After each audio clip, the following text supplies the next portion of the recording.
Hey guys, let's do a quick summary. Here we have what is called the River Jamuna in Bangladesh.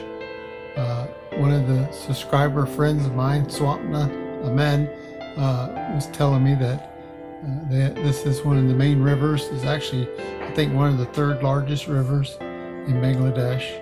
And so I told her I'll try to draw part of the river. So what we have here is a shoreline of this particular river, and we have the fishing boat tied off here,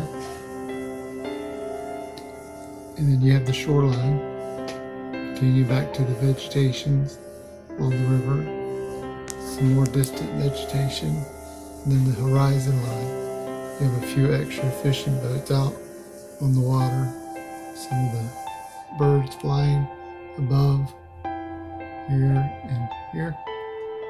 And that is the summary, and let's go ahead now and take a look at the pictures.